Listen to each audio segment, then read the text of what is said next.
الفاتحة. بسم الله الرحمن الرحيم. الرحمن الرحيم مالك يوم الدين إياك نعبد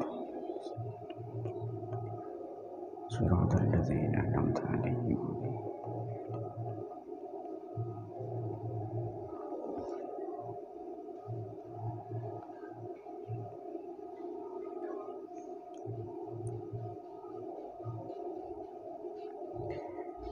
Bismillahirrahmanirrahim.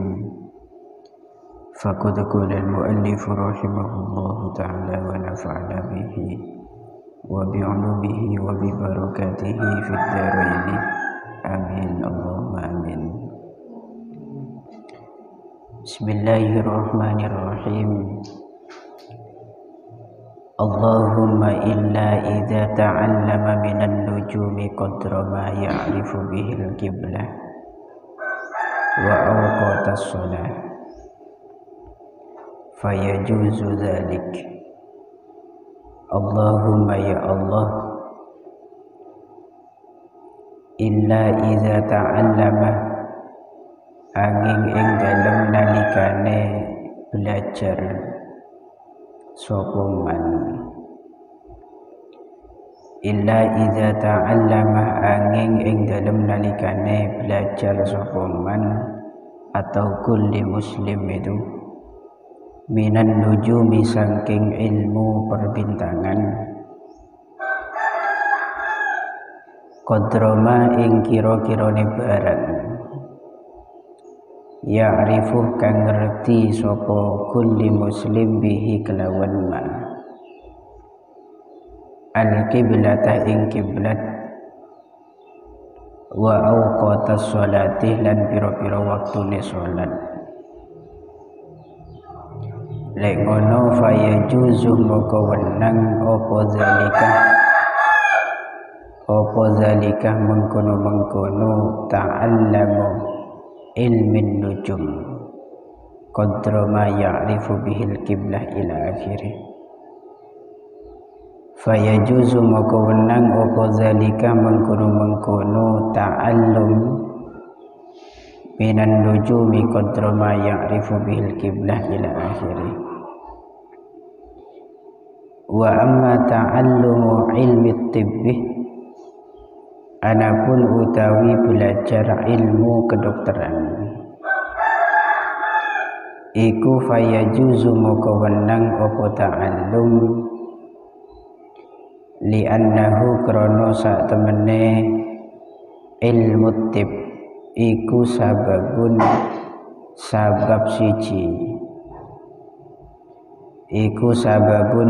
siji minal asbabih kang saking pira-pira sabab. Fayajuzu moko wenang apa ta'allumuhu belajar ilmu tib, apa ta'allumuhu belajar ilmu tib kasairil asbabih kaya sekirene pira-pira sebab.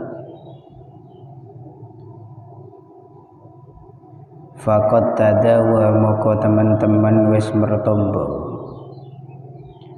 faqad tadawa moko teman-teman wis mertombo sapa an-nabiyyu Gusti Nabi Muhammad sallallahu alaihi wasallam wa qad hukiyah dan teman-teman den ceritani atau den ceritaaken anis Syafi'i saking al-Imam Asy-Syafi'i rahimahullahu ta'ala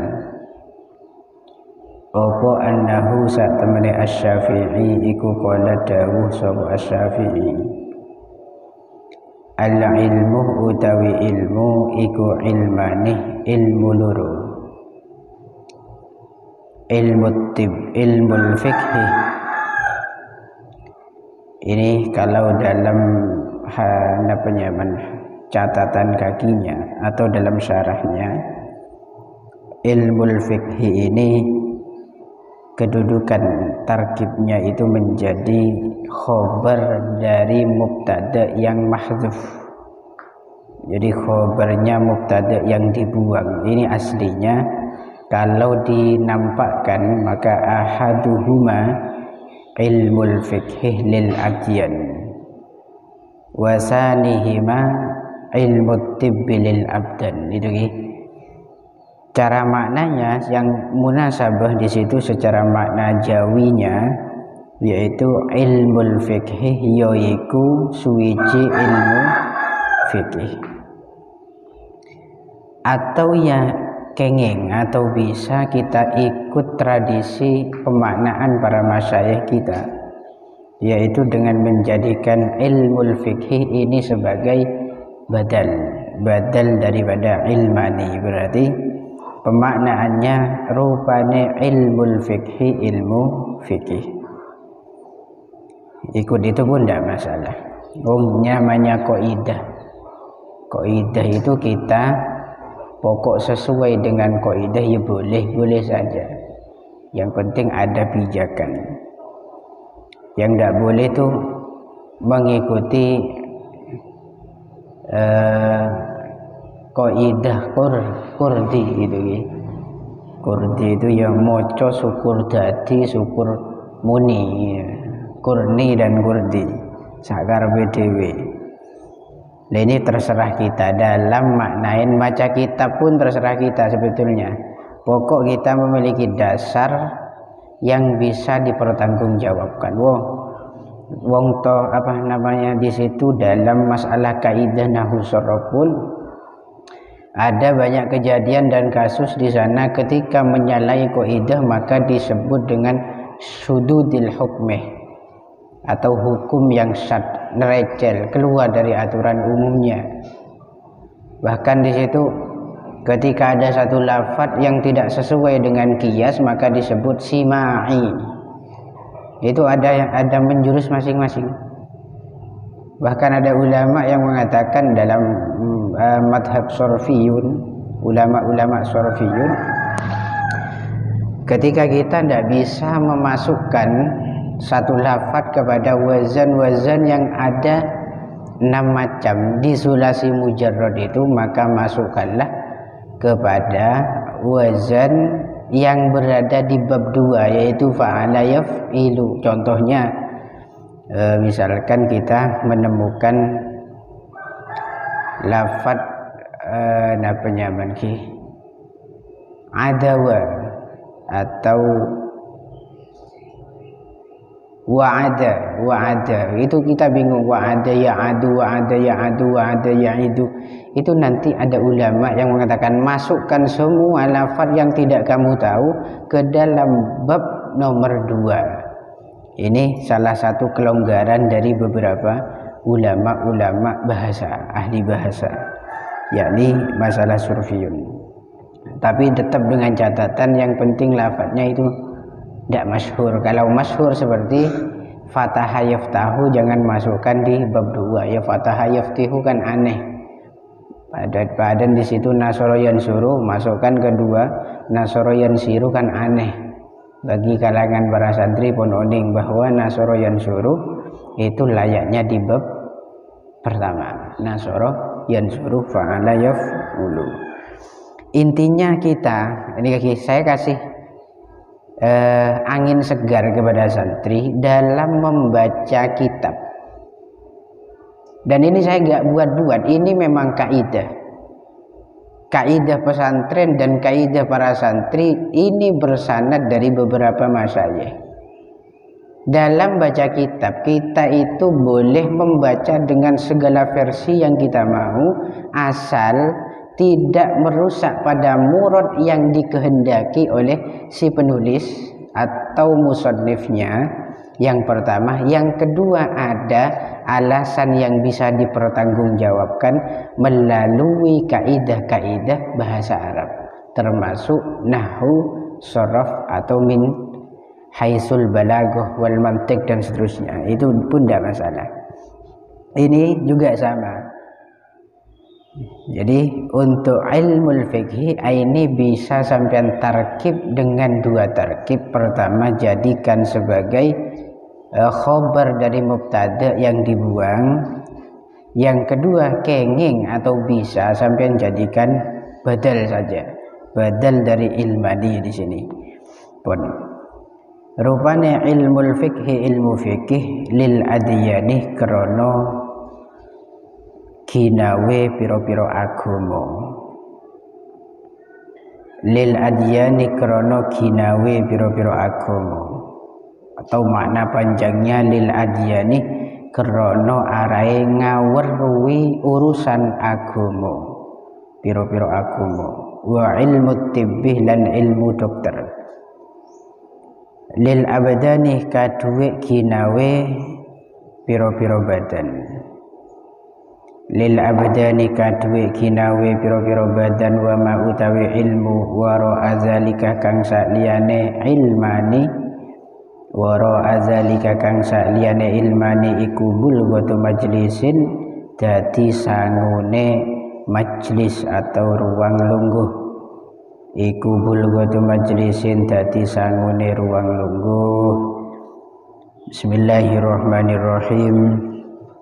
Kemarin kita disinggung daripada kita sibuk untuk belajar ilmu yang diharumkan, yaitu ilmu perbintangan, meramal zodiak, meramal nasib orang dengan ilmu nujum.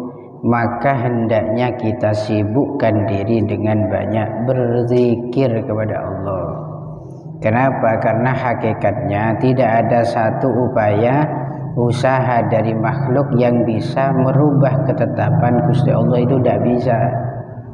Tidak ada di situ orang sakti kayak apapun yang bisa merubah ketentuan Allah. Itu tidak bisa, kecuali wujud yang sudah terjadi di dunia itu semua adalah sesuai dengan apa yang telah ditetapkan oleh Gusti Allah. Kalau ada orang hebat misalkan nonjok sampean sampai sampean itu kelenger pingsan, maka pingsannya sampean itu bukan hasil murni daripada upaya orang yang nonjok, tapi itu abereng dan ngepasen kelaban takdir Gusti Allah. Itu yang harus sampean yakini. Dan ketika kita diperintah untuk banyak berzikir kepada Allah, tentunya ini adalah satu pelajaran penting bagi kita, bahwa semua kehidupan dan semua problem, semua urusan yang ada di dunia itu semua muncul dari Allah, bisa berubah, hilang ataupun wujud semuanya itu bisa babi kudratillah, bukan karena upaya setiap makhluk. Di samping kita banyak zikir, hendaknya kita banyak berdoa kepada Allah, karena manusia yang di situ sibuk dengan berdoa, maka yakini doa itu tidak akan ditolak oleh Allah, pasti diijabah.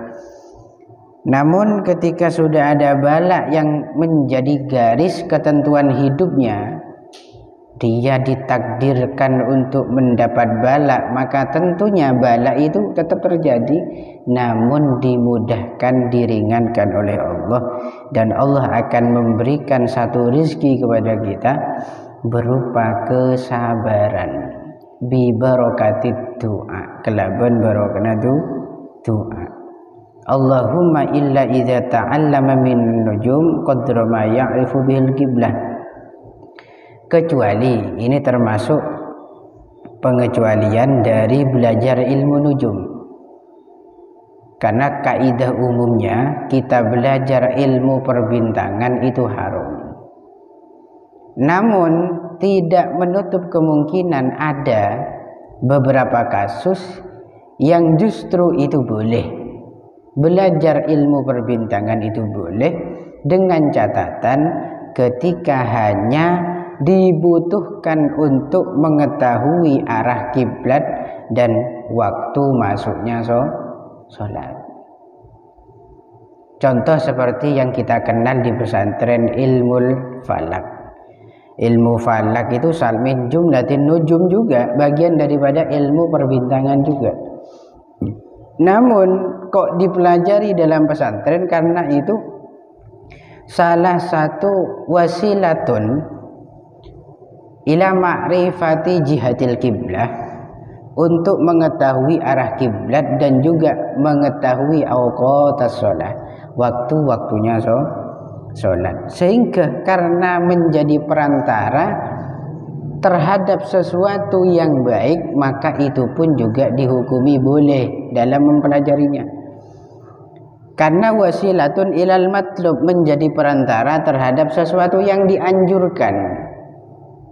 Sedangkan waktu dan kiblat itu menjadi satu pokok penting yang tidak boleh kita lupakan, khususon dalam babakan sholat. Sholat tanpa tahu waktu, kita pun sholatnya tidak sah. Kemudian sholat tanpa menghadap kiblat, kita pun sholatnya tidak sah. Sehingga untuk mengetahui dua hal yang sangat penting itu, maka hukum mempelajarinya di situ diperbolehkan. Wa kullu ma yutawassalu ilal matlub fahuwa matlub. Setiap ilmu yang menjadi perantara untuk melaksanakan sesuatu yang dianjurkan, sesuatu yang dituntut oleh syariat, termasuk sholat dan mengetahui arah kiblat beserta waktu masuknya sholat, maka hukum mempelajari ilmu tadi yang menjadi sarana itu pun juga dituntut oleh syariat. Dan di sini bisa kita simpulkan bahwa belajar ilmu nujum itu boleh bukan karena zatnya, bukan karena ilmunya itu yang boleh, tapi karena sebagai wasilah untuk mengetahui ahwal ad-diniyah, yaitu kondisi-kondisi keagamaan seperti arah kiblat dan waktu masuknya sholat. Karena ada hubungan dengan itu, akhirnya diperbolehkan. Alasan itu bukan karena zat secara zatnya, memang ilmu itu mempelajari perbintangan, bukan itu, tapi karena disebabkan menjadi sarana. Wa amma ta'allumu ilmi tibbi fayajuzu li'annahu sababun minal asbab. Adapun untuk kita belajar ilmu kedokteran, maka hukumnya boleh, tidak wajib, artinya boleh. Li'annahu sababun minal asbab, karena ilmu kedokteran itu salah satu di antara beberapa sabab jalannya kesembuhan, sabab tegaknya sebuah ibadah, sabab kita bisa melaksanakan atau melangsungkan kehidupan secara sempurna min haitsus sihhah minal asqam, dari segi kesehatan kita dari penyakit. Lah ini kenapa kok di sini redaksinya menggunakan yajuzu? Kan dari awal kemarin kita itu dituntut oleh syariat yang pertama wajib belajar ilmul hal, iya kan? Wajib di sini wajib ain. Kemudian turun ke bawah lagi wajib kifayah seperti belajar ilmu sholat jenazah. Ke bawah lagi haram belajar ilmu nujum. Ini tentunya ketika diakhiri dengan ilmu nujum dan ilmu haram, pastinya kita berpikir, mare ilmu apa boleh, selebih haram boleh. Kan itu kan? Setelah ini, setelah ilmu nujum, nanti akan ada ilmu yang lebih darurat lagi, yang lebih haram lagi. Akhirnya beliau memasukkan pendapat bagaimana tentang ilmu kedokteran, dan beliau membahasakan dengan istilah yajuzu, boleh. Ternyata tidak semua ilmu di luar ilmu-ilmu yang sebelumnya sudah dijelaskan itu dilarang. Berarti masih ada ilmu-ilmu yang lain yang diperbolehkan. Contoh seperti ilmu tib kedokteran. Ilmu tib ini bebas, baik ilmu tib secara syar'i seperti ruqyah syar'iyah, seperti biluzumil aurat, dengan melazimi beberapa wiritan, amalan itu boleh, tetap boleh. Yang penting berdasarkan pada riwayat yang nanti disandarkan pada hadis dan Al-Quran, atau tajribat min ulama inas sholihin, karena sudah pernah diuji coba oleh ulama-ulama salafun as-soleh, itu pun juga boleh. atau kedokteran secara nasional. Karena dokter ini ada dua, beda istilah dukun, beda istilah dokter. Sebetulnya semua itu sama, cuma istilah dukun itu bagi dokter yang bukan nasional, seperti dukun pijat, dukun bayi, dukun anak melahirkan, kemudian dukun ruqyah dan seterusnya. Itu kan ekocak dukun. Selain dukun-dukun yang tidak genah gitu nih, itu termasuk bagian dari dokter yang fungsi dan tujuannya itu pun sama-sama bertujuan untuk menghilangkan beberapa penyakit sebagai perantara, atas nama sebagai perantara, walaupun hakikatnya pengiran kabeh, karena ini sababun minal asbab. Yang kedua kata tadi, ilmu kedokteran secara nasional. Contoh seperti dokter yang kita kenal, dengan suntikan, dengan pel, dengan bius, dengan operasi dan seterusnya, itu semua termasuk dalam kategori tibbun atau kedokteran. Maka di situ diperbolehkan. Fayajuzu ta'allumuhu kasairil asbab, maka boleh mempelajari ilmu kedokteran sebagaimana asbab-asbab yang lainnya, perantara-perantara yang lainnya.